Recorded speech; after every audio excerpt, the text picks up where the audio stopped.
வணக்கங்க. இன்னைக்கு நம்ம பார்க்கக்கூடிய பதிவு என்னன்னு பார்த்தீங்கன்னா, அம்மன் பச்சரிசி இலை. இந்த அம்மன் பச்சரிசி இலை வந்து பார்த்தீங்கன்னா, ஈரமான இருக்கிற இடத்துல எல்லாம் நல்லா தாராளமாக வளர்ந்துருக்கும். இந்த இலையை வந்து நல்லா நான் கொஞ்சம் நிறையா பறித்து பாசிப்பருப்போடு சேர்ந்து நல்லா வதக்கி சாப்பிடும்போது உங்களுக்கு வாய்ப்புண் வயிற்றுப்புண் அல்சர் எல்லாமே குணமாயிடும். இது வந்து நம்ம காலையில் உணவில் சேர்த்துக்கிறது மிகவுமே நல்லதுன்னு வச்சுக்கோங்களேன்.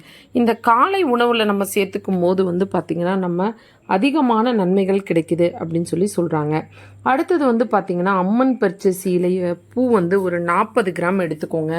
அந்த 40 கிராம் எடுத்துட்டு அதில் தேவையான அளவு பசும்பால் விட்டு நல்லா அரைச்சி ஒரு 3 நாட்கள் வந்து பார்த்திங்கன்னா நீங்கள் அது குடிச்சிக்கிட்டு வரும்போது உங்களுக்கு அந்த தாய்ப்பால் இல்லாமல் இருக்காங்க பார்த்திங்களா, தாய்ப்பால் குறைவாக இருக்கிற தாய்மார்களுக்கு இதை கொடுக்கும்போது தாய்ப்பால் வந்து நல்லாவே சுரக்க ஆரம்பிச்சிருங்க.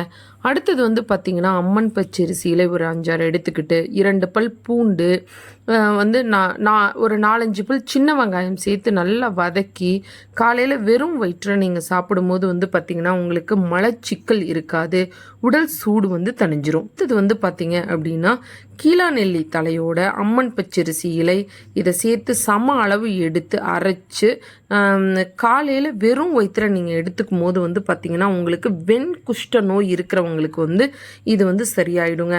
அடுத்தது அம்மன் பச்சரிசி இலையோட பொடியை வந்து தினமும் ஆண்கள் வந்து எடுத்துக்கிட்டு வரும்போது 21 நாட்கள் எடுத்துக்கணும். அது நீராகார தண்ணியோட எடுத்துக்கிட்டாலும் சரி, மோருடன் எடுத்துக்கிட்டாலும் சரி, பாலுடன் எடுத்துக்கிட்டாலும் சரி, இதை எடுத்துக்கும் போது விந்து அணுக்கள் வந்து அதிகரித்து உங்களுக்கு குழந்தை இல்லாத தன்மை இருக்கும் பார்த்தீங்களா, அந்த தன்மை வந்து இல்லாத விந்து அணுக்கள் வந்து அதிகரிக்க ஆரம்பிச்சிடும். அடுத்தது வந்து பார்த்திங்கன்னா, இந்த அம்மன் பச்சரிசி இலையோட மஞ்சள் கொஞ்சம் சேர்த்து அரைச்சி தேங்காய் எண்ணெயோட கலந்து நம்ம வந்து குதிங்கால் வாதம் உள்ளவங்க, குதிங்கால் வலி இருக்கிறவங்க, கால் வலி இருக்கிறவங்கெல்லாம் வந்து தடவிக்கிட்டு வரும்போது இந்த வலி எல்லாமே தீந்துரும். அடுத்தது வந்து பார்த்திங்கன்னா, அந்த அம்மன் பச்சரிசி இலையை நல்லா அரைச்சி மஞ்சள் தயிர் போட்டு நல்ல ஒரு ஃபேஸ் பேக்காக போடும்போது உங்களுக்கு வந்து பார்த்திங்கன்னா முகம் வந்து நல்லாவே பளபளப்பாயிடும்.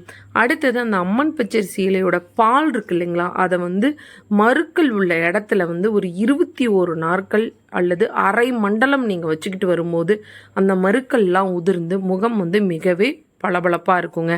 இந்த பதிவு பிடிச்சிருந்தது அப்படின்னா லைக் பண்ணுங்கள், ஷேர் பண்ணுங்கள், சப்ஸ்கிரைப் பண்ணுங்கள்.